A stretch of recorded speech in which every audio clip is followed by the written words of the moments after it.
Welcome back, you guys. Welcome back, welcome back, welcome back. Vlogtober day 5. I want to do a little something different today. For the first couple of days, we've done my breast cancer journey. We talked about a little bit with the kids, our babies having autism, and gave some tips.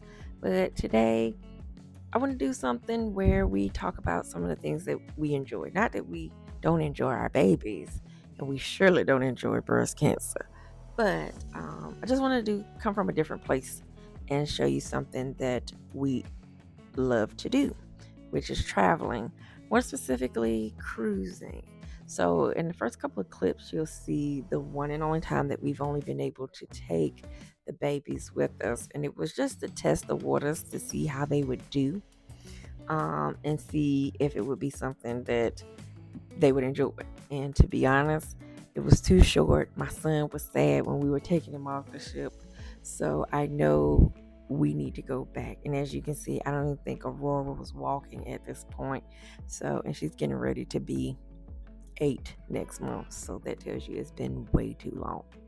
So while we're enjoying some of the beautiful footage, I just wanted to share a couple of things, maybe make it useful for anybody that is wondering about the cruising aspect of travel and if it's something you should do. I will tell you that our first cruise was for our honeymoon. Shout out to my dad and his girlfriend Sylvia.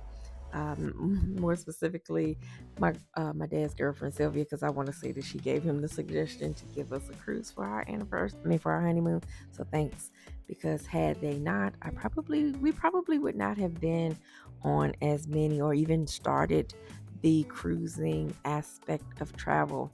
So with that being said, we had our very first cruise in 2014. It is now 2024. And there was a year that the world, of course, was shut down. So nobody was really making moves anywhere.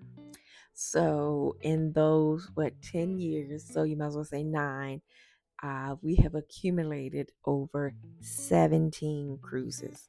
Yes, you heard that right. 17 cruises. So I'm not an expert. I'm nowhere near some of the people we've met on these wonderful vacations have done. We're nowhere near some of them, but it is something that you see we truly enjoy. For part of the reasons of you get a little bit of everything in one place, and I'm a bang for your buck kind of girl. I will say that our only experience is with Carnival. We have yet to venture out. I'm also one of those kind of people that, I'm a loyalty program kind of person. So I wanted to get to a certain point with Carnival before I ventured into other brands. So I do think that whenever we do decide to go as a family, it probably will be with Royal. Just to see how they do with the kids. And we have a couple of friends that actually, that's the only cruise line I think they've taken. So with their children, but I love Carnival because I just like to be able to go to the casino. But I did want to kind of talk about some of the onboard activities.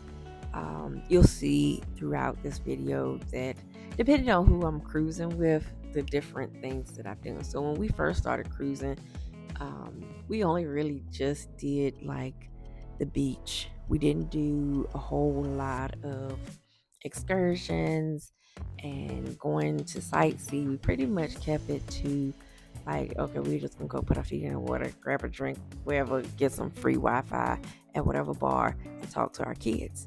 Because even though we're always raring to get on a plane, on a ship, anywhere, and leave them behind, we're also the same ones that's somewhere crying when we get to wherever it is we're going. So that is us. We own it. No shame in our game. So I will say that some things that you can do, if you're a planner like myself, I tend to, once you book and you've decided, okay, this is the cruise that I want to go on, these are the ports that we're going to go to, you get a booking number and you get the opportunity to go to whatever cruise line, their itinerary and kind of go in, and you can book certain things. So as far as Carnival is concerned, I can only tell you about Carnival. Is you can go out there depending on the day, and you can book your excursions through the actual cruise line, which a lot of different bloggers that talk about cruising highly recommend. It is a it's been told that if you book through the cruise line, if by chance something happens, some freak accident on your way back, and you can't get back to the ship on time, either the cruise line will wait for you because you booked through them, or they'll make the appropriate, you know, accommodations. I couldn't get it out. Accommodations to get you to the next port without any hassle. But with that being said, for me, I just started really booking through Carnival. I used to use a different website called Cruises Only, and they had their own version of a loyalty program where they would give me onboard credit before Carnival did. So in those instances, I was going in, I was running it up. But then once I started booking through Carnival directly, because we were getting so many deals through the casino, we'll touch on that in just a bit. But because I was getting so many deals through Carnival, I booked through them. And now, like, I want to say the last cruise that we went on last October, and yes, I said October.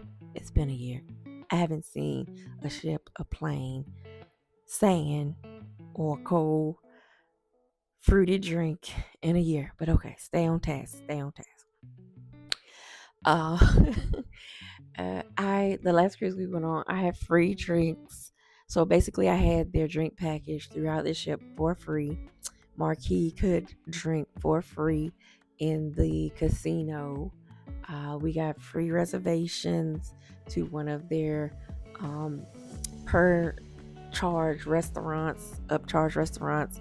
It was the seafood restaurant, and I also had money in the machines. So that should tell you it was a good trip, and how much I had spent previously.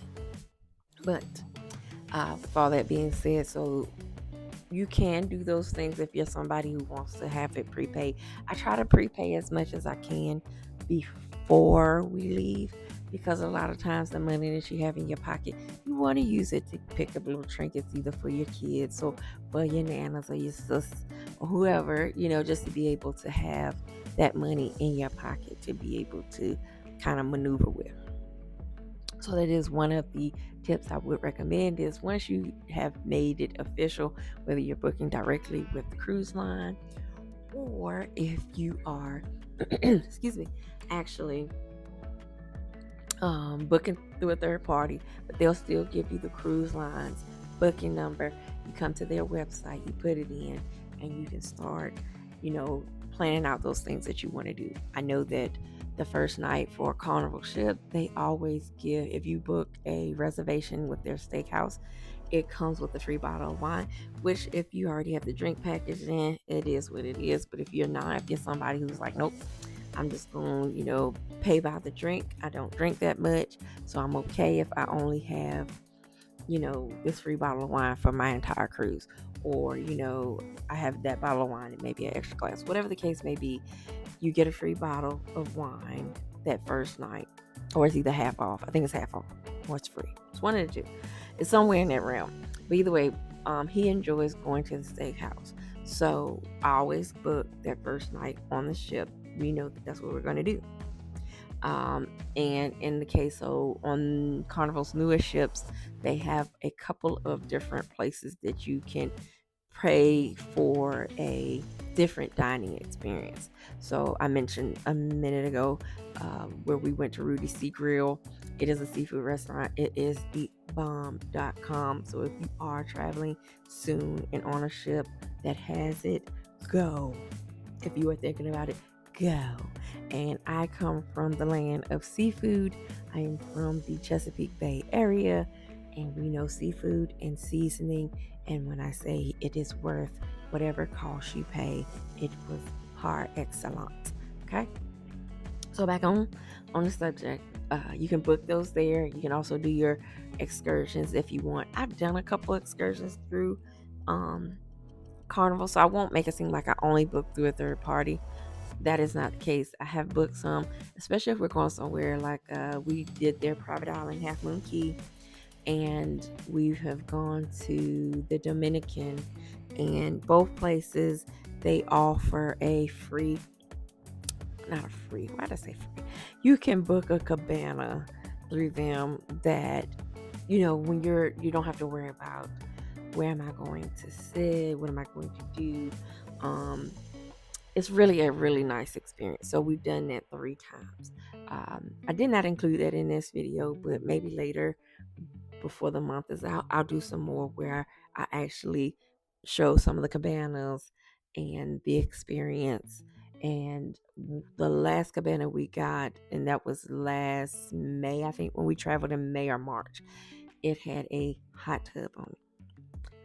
When I say just excellent, sometimes when you don't get the opportunity to get away that often, but when you do, that's what you want to be able to do. Make your time worth it. But as you have been able to see, I've spent a little bit of time touching on a little bit of everything. And I will make a more concise video that will kind of lay out some of the things that you should be able to do, like picking your boarding time and, how you should pack. You probably don't want to listen to us. We're really not that great in that in that area, but I will tell you that we can give you some packing tips, how to board, how to disembark, what it's like that the night before it's time for you to get off the ship. There's so many things that we can cover, but I did want to give just a brief little, hey, these are the things that we do. This is what we like to enjoy. I promise you, I have plenty of footage. I got plenty to show you. I appreciate y'all coming. Please make sure that you come back and see us. Like, comment, and share. And thanks for everybody coming and spending the time with us. We love you, and we'll see you tomorrow.